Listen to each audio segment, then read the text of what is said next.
มือ10 นิ้วกราบนอบน้อมอย่างพระติรัตนเกล้าเจ้าตั้ง3 ประการอันมีพระพุทธเจ้าพระสัทธรรมเจ้าพระสังฆเจ้าอันเป็นสรณะที่เปิ่งที่เคารพนับถืออันสูงสุดในชีวิตขอกราบคารวะแด่ไตรไวยสาบารมีธรรมพระมหาเถรานุเถระเจ้าคณะพระสังฆาธิการภิกขุสงฆ์สามเณรจุตนจุองค์โดยความเคารพเจริญสุขเจริญปอนพอออกไม่ออกศรัทธานาบุญติ่นจองห้องวัดจุหนุ่มเท่าใจยิงก็ขอน้อมต้อนรับทุกท่านเข้าสู่รายการมรดกธรรมกำเมืองทางสถานีวิทยุกระจายเสียงพระพุทธศาสนาแห่งชาติและสังคมคลื่นเพื่อการศึกษาพระพุทธศาสนาและวัฒนธรรมคลื่นพระพุทธศาสนาและจริยธรรมตลอดจนคลื่นวิทยุชุมชนต่างๆที่ได้ลิงก์สัญญาณนี้สู่ญาติโยมศรัทธา รายการนี้ออกอากาศทางสถานีวิทยุวัดฝ่ายหินตำบลสุเทพอำเภอเมืองจังหวัดเชียงใหม่ในระบบคลื่นความถี่ FM 104.50 เมกะเฮิรตซ์สถานีวิทยุคลื่นพระพุทธศาสนาและจริยธรรมในความอุปถัมภ์ของมูลนิธิพระบรมธาตุเจ้าดอยสุเทพส่งสัญญาณในระบบคลื่นความถี่ FM 96.0 เมกะเฮิรตซ์และได้กระจายเสียงหรือว่าถ่ายทอดสดต่างเฟซบุ๊กไลฟ์ของสถานีมรดกธรรมวัดวังสิงคำต่างเฟซบุ๊กไลฟ์ของ104ธรรมะคลายเครียดเฟซบุ๊กไลฟ์ของวัดฝ่ายหินเฟซบุ๊กไลฟ์ของทีวีวัดฝ่ายหินเฟซบุ๊กไลฟ์ของธรรมะภาคเหนือเฟซบุ๊กไลฟ์ของแสงธรรมส่องใจและหน้าจอเฟซบุ๊กไลฟ์ของญาติธรรมครูบาอาจารย์ท่านเจ้าที่ได้เข้ามาแล้วได้เมตตาแชร์เสียงธรรมแชร์เสียงบุญนี้ไปยังกลุ่มเพื่อนๆของทุกท่านรายการนี้ดำเนินโดยกล่าวกับผมอาตมภาพพระครูวิสิทธิ์ศรีลาภรณ์เจ้าคณะตำบลป่าแดดเจ้าอาวาสวัดวังสิงคำตำบลป่าแดดอำเภอเมืองเชียงใหม่จังหวัดเชียงใหม่เป็นผู้ดำเนินรายการนารักษาหีดหอยมรดกธรรมกำเมืองมาเทศนาให้ทุกท่านได้สดับตับฟังกันปากกันวันนี้อากาศยามเจ้าก็จะเย็นสบายขวายมาก็จะฮ้อนเนาะค่ำมาก็หมอกอุ่นๆแต่ท้องฟ้าก็รู้สึกจะอึมครึมบางโหจะเป็นอึมครึมด้วยหมอกควันจ้ะอึมครึมด้วยเมฆหมอกกะหรือจะเป็นฟ้าฝนกากับบุกก็ในช่วงนี้ก็ดูแลสุขภาพกันเนอะตุลงก็รู้สึกว่าสุขแต่ลงพ่องประคับประคองกันไปเป็นวันตื่นมากามีลมหายใจอยู่ก็ว่ากันไปแต่ถ้าวันใดมันมืดมันดับไปก็จบกันไปนี่คือสัจธรรมของชีวิตตามีหน้าพอหน้าบ่หันทำปัจจุบันให้ดีที่สุดต้องขอกราบประทานอภัยสู่มาอภัยเนอะช่วงนี้อาจจะเว็บหายไปพ่องก็ดังที่ได้กล่าวด้วยเหตุว่าภารกิจศาสนกิจเกาะหนาแน่นตลอดจนธาตุขันธ์ร่างกายบางเตื้อก็จะต้านจะทานบ่ไหวแต่ในช่วงนี้หมดสิทธิ์ ห้ามเมื่อยห้ามไข้ห้ามให้ห้ามห้องเป็นได้ตุลุงก็เพราะภารกิจศาสนกิจงานต่างๆมันฮัดตัวช่วงก่อนนั่นก็เตรียมงานประเวณีเดือนยี่เพ็งวันลอยกระทง27 28แต่วัดก็ต้องเตรียมงานก่อนนั่นแล้ว พอมาวันที่27วันเดือนยี่เพ็งก็โอ้ศรัทธาคราคร่ำเต็มตึงลานวัดเต็มตึงหน้าวัดเลิกกันกับพุ่นประมาณเกือบจะตีหนึ่งแถมวัน28วันกระทงใหญ่ก็เต็มเหมือนเดิม2 วันเสร็จจากงาน29ก็ต้องมาเคลียร์พื้นที่เตรียมงานใหญ่งานหลวงกันต่อไปก็คืองานทำบุญครบ5 รอบที่จะมีขึ้นประกอบกับกิจพระศาสนาก็มีการสอบธรรมสนามหลวงเริ่มสอบได้2 วันวันนี้เป็นวันที่3วันที่27 28 29 30วันที่1วันที่2 4 วันห่างไปวันต่อห่างไปกรรมก็วันที่7สอบธรรมศึกษาแหมนะแล้วก็งานต่างๆแหมรัดตัวญาติโยมตอนหลายก็เป็นห่วงตุลุงดูแลสุขภาพตัวเนอก็พยายามประคับประคองไปดังที่ได้กล่าวไปเป็นวันเนอะอีพ่อแม่ญาติโยมศรัทธาครูบาอาจารย์เขาก็เช่นเดียวกันก็ดูแลสุขภาพกันไปเจ้านี้วันนี้ยังสลือก็หลายวันบ่ได้จัดรายการเตือนญาติโยมก็ขึ้นหอดขึ้นตึงหาก็ต้องใจอดทนเอามันทำได้ก็ทำไปเอาจนกว่ามันจะยิ่งยังไม่ได้ก็ว่ากันไปตามนั้นเนอะก็บ่เสียเวลาเนาะก็เดี๋ยวก็ไปตักตายครูบาอาจารย์ท่านเจ้าญาติโยมศรัทธาทางบ้านทางจองก็ดีทาง Facebook ก็ดีวันนี้ฟังน้ำฟังธรรมกันเหี่ยก่อนเนอะขอสู่มาแห่งกรรมที่เรื่องราวมันบ่ค่อยปฏิปต่อกันนะฟังไปกำลังม่วนหายไป วันต่อมาเป็นเทปเรื่องอื่นมาแทนนะแต่วันนี้ก็จะเป็นเรื่องของสุวรรณกัสสปะบัณฑิตตอนที่10แล้วเนอะตอนที่10แต่ถ้าเป็นผูกขึ้นมาสู่ผูกที่6ได้กึ่งหนึ่งเรื่องราวของสุวรรณกัสสปะบัณฑิตในตอนที่แล้วก็มาถึงที่ พญาเจ้าเมืองได้ใจเสนาอำมาตย์มาจับมายับเอาอย่างตุกตะทั้ง2ซึ่งเป็นป่อ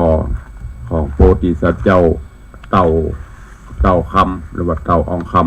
ำนั่นก็คือโกสกากับสุมิตา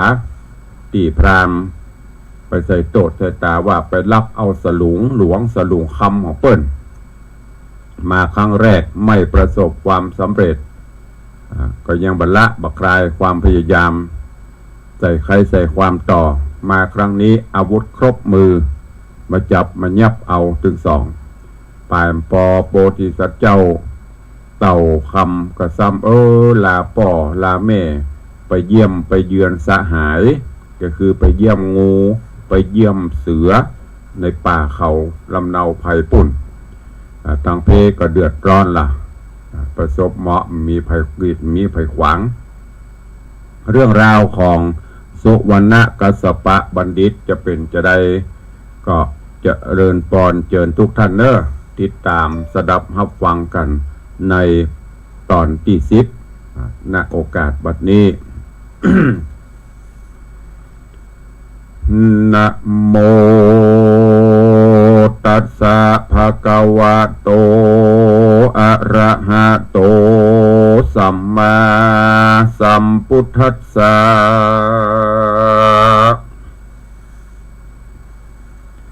ตัสสะเมงปัญจนาคาเรกาวิละรัญโยวิมาลานาเมกาลาจทิตาปิญญาอโหสิติสาทะโวฟังดูราโสตุจนะสัพพุริสะตังหลายตั้งยิ่งและใจ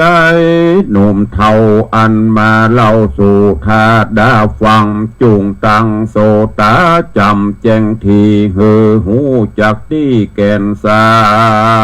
รตามเนตานกล่าวแสงหือหูแจ้งแห่งกรรมเวรถ้าเฮาทำหือต้านตุกเห็นกรรมเวรอันนั้นก็จักมา สะน้องตอบสายคือได้หับผลให้เมื่อตีหลังกรรมอันใดดีที่เฮาทำไว้แก่ตานกรรมนั่นก็ยอมผ่านมาหาเฮาคือปากันบ้านเต่าเสียยังบาปอันกระยาบเน้นหนาคือปากันเข้าสู่วัดสู่วาฟังธรรมบาเทศนาอบรมจิตเจตของตนกู้ปักขะโหนมารอดเดือนดับเดือนเป่งจอดมาเถิงฮือล่ำเปิงสอนสั่งตนตัวพร่ำอัตตาตั้งภริญาและลูกเต่าญาติพี่น้องเผ่าปงปันมันจำศีลหือตานตามศรัทธา ที่บางเกิดน้อยหนักเลิศสันใดเพื่อเป็นปัจจัยไปนาบ่ได้ถอยจ้าสืบไปนานในเนื้อกาหนึ่งเราเป็นที่ลูกเต่าปฏิบัติตามจะเป็นตัวอย่างแก่ลูกหลานสืบไปเบื้องหน้าขอฮือฝูงเฮาเจ้าข้าอดใจฟังฮือถือขันติธรรมอันเตียงมันความอดก้าความอดนานจักเป็นกุลกำจูอุดหนุนไปนาเกิดมาโลกลาเป็นคนต่างก็กลัวแต่ความทุกข์ความจนลำบากต่างคนก็หากอาศัยกันอยู่ปัจจุบันเลี้ยงคาบเน่าหาเลี้ยงตัวเก่าเป็นวันต่างคนก็ภายพันก็สร้างปลูกแป่งบันคารวาสเหยาเรือนมีกู้เตรียมต้นแฝงไฟมีผัวเมียไว้เตรียมมอนคือเป็นมงคลไปนาบ่เหือตกถอยจ้าที่ลุนผัวหาบเมียก่อนช่วยกันนุนแต่งสร้างโทธรรม ถ้าผัวกรรมฮือเมียโจ้ตุ่มก็จะกุ้มกันไปนั่นผัวไปทำงานตั้งนอกบ้านก็ฮือเมียจะแต่งสร้างต่างหลังจัดการงานทำบ่ขี้คร้านเป็นคนอยู่กับบ้านปลูกฝังอันเป็นของกินปัจจุบันอย่าได้ขาดฮือปลูกตั้งแต่ผักกาดหอมป้อมผักจีปลูกตั้งฟักแฝงฮือมีกู้อย่างอย่าฮือได้เปล่าวางห่างในส่วนเขามิ้นเหลืองคิงขาจักบ่ได้เสาะสอดลาหาขอเปื้อนบานฮือปลูกตังจักไข่และพริกแก่นเต้ตังบะเขือเจ้หยวกกล้วยหัวปีถึงเวลาดีเติงขาบเก็บพับตามาเก่งก็จักกุ้มคาบเข้าไงแหลงบ่ได้ไปเสาะซื้อฮือปนคาบมือเป็นวันก็จากบ่ได้หกวิอิงผ่านยันสะสอดบ่ได้ไปอ้อนออดขอกินพาย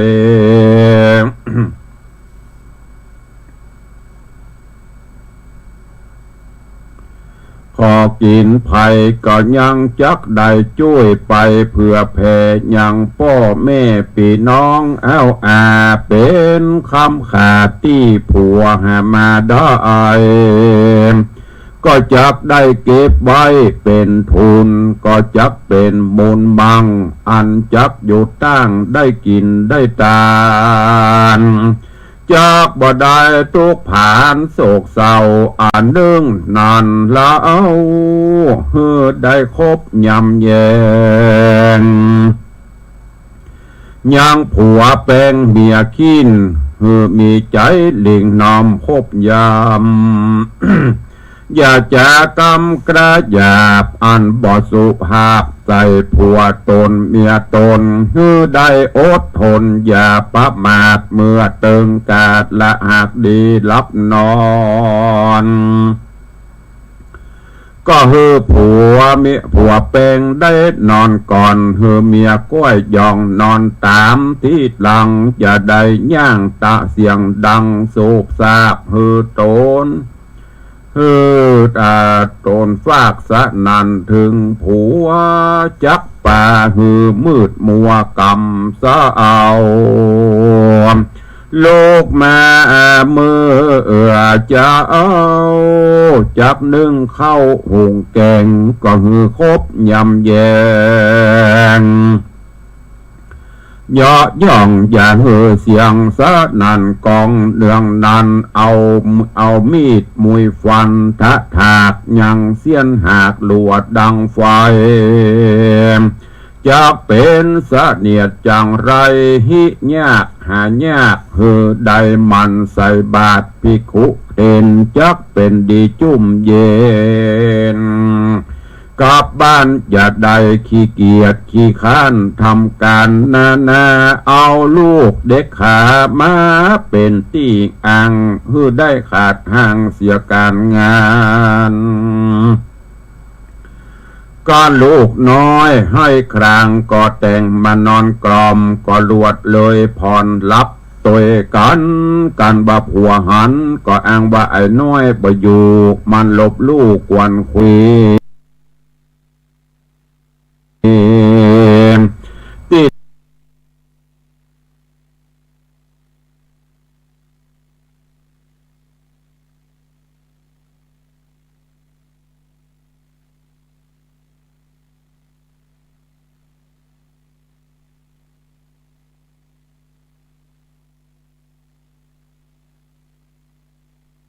แต่แม่มันบดดีเป็นคน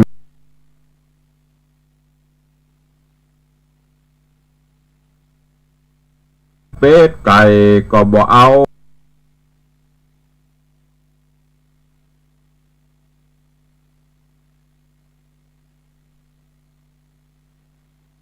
โดยมีแต่ปากจาสวกใจดำ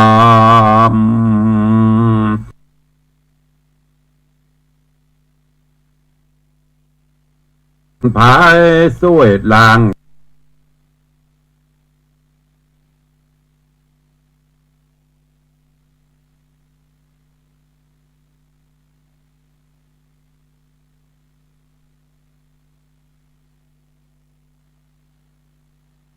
เขาใกล้ข่าวพรสลีที่นอ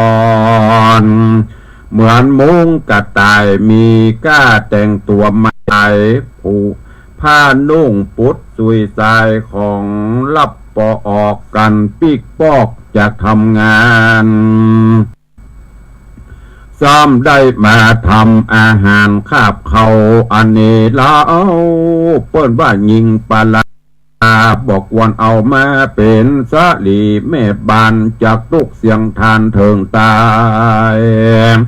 ฝูงจุมใจจุโพอย่าได้เอามาเป็นกู้เรียงบอนเมื่อวังจักเลือกกู้ได้อยู่เตรียมแยงสะแหวงหาสาลีแม่บานดังกล่าวตันไว้ไปหลังก็มีเลยนะตาโตโ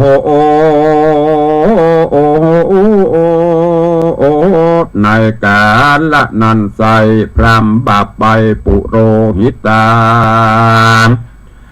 การมานหันมู่เสนายับเอาโกสกาและสุมิตามาใส่คอกมันก็สู่จอบยินดีว่าแผนการกูดีจักสำเร็จได้บาดนี้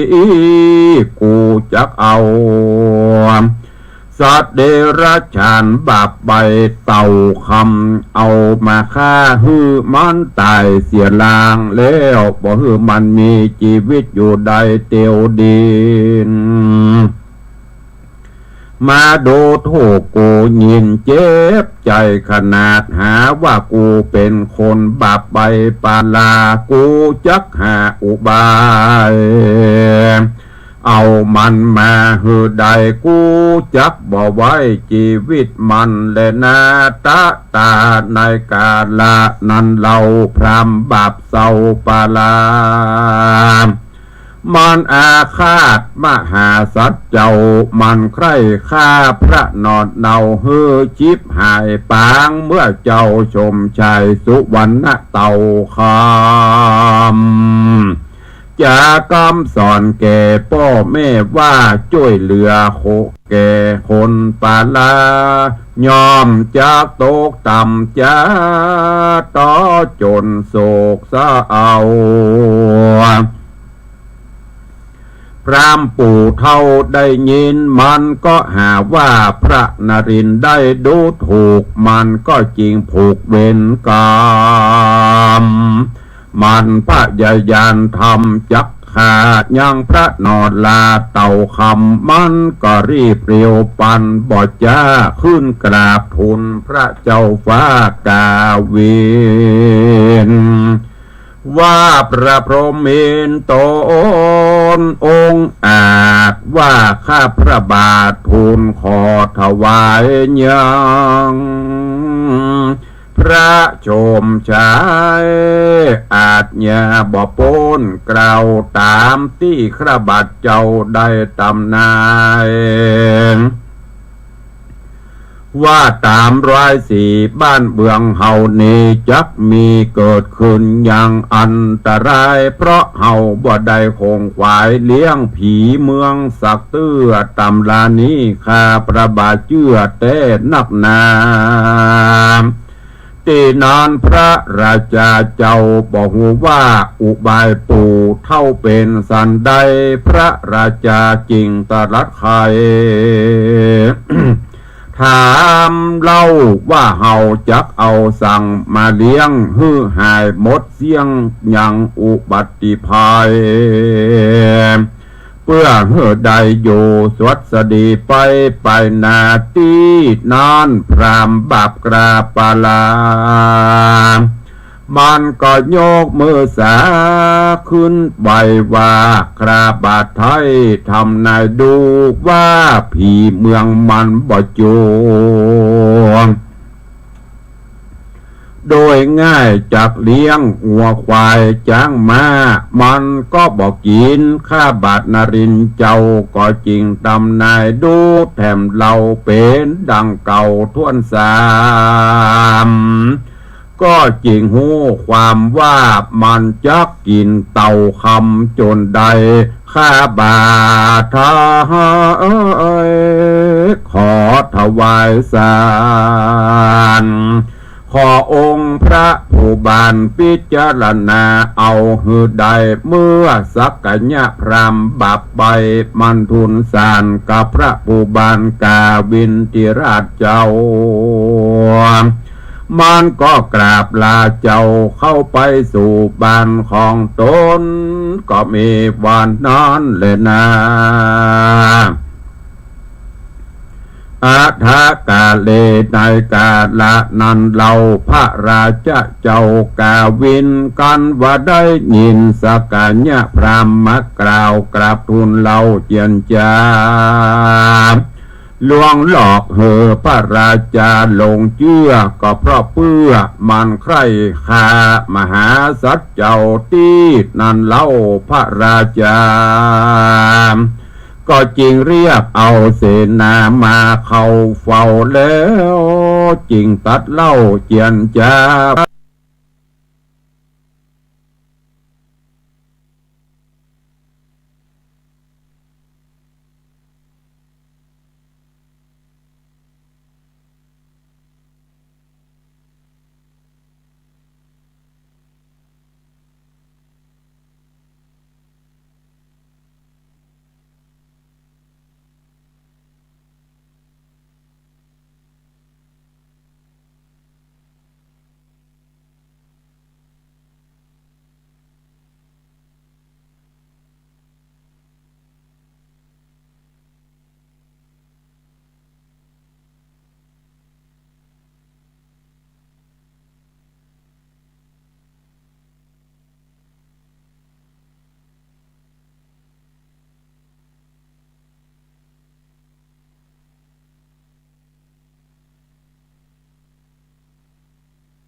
เสนา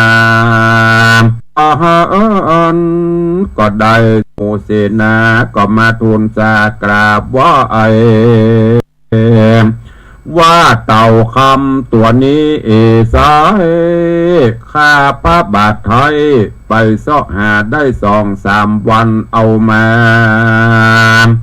ก็จริงไปหันที่พงป่าไม้ใหญ่ข้าพระบาทไทยจริงนำมาถวา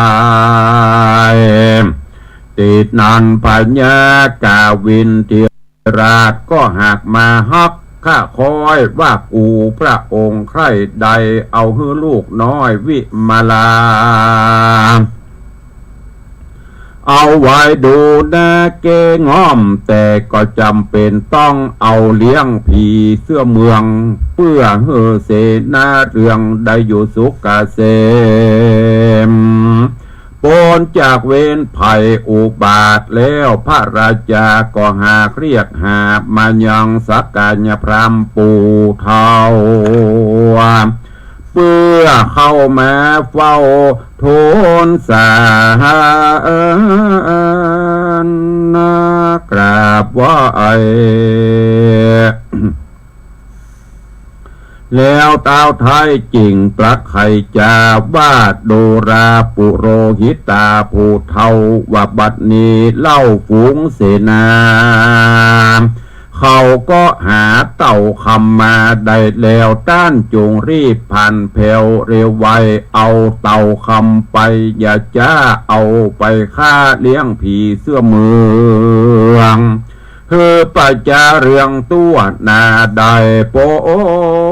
นจากอุบาทกราหลวงลาย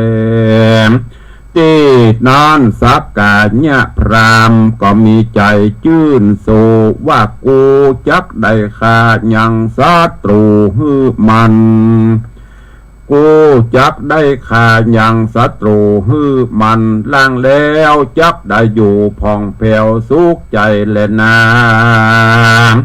แล้วพรามเท่าปุโรหิตามันก็มโนมนาเอาเต่าคำไปสู่ในที่อยู่ของผีเมืองที่เก้าไม้โพตะไลคำต้นใหญ่เปื่อตั้งใจไฟปูจาผีมันก็มีใจยินดีสู่จอบอันจับประกอบพิธีกรรม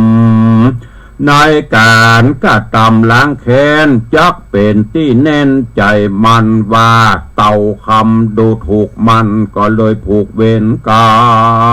มส่วนสักกาเนี่ยพรามบาปใบ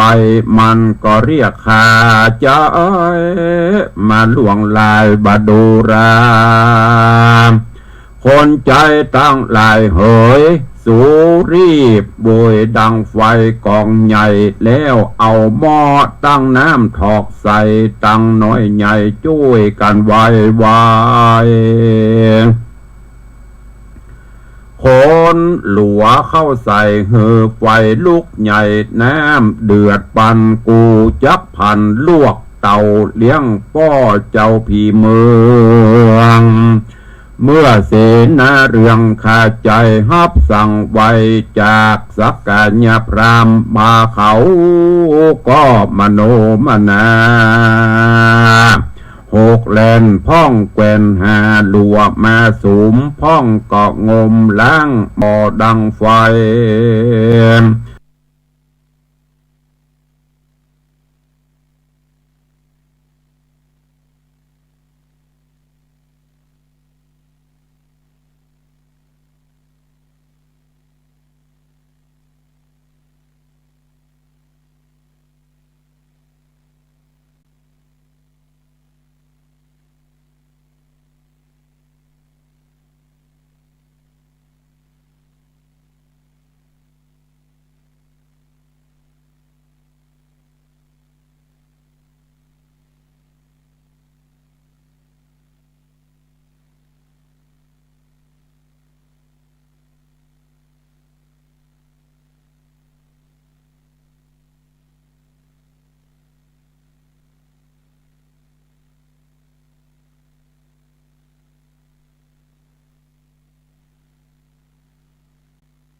พ้องก็เร็วไว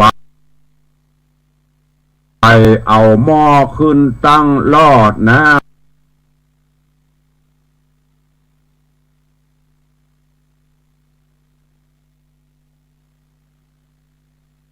หัวก็ยุบหัว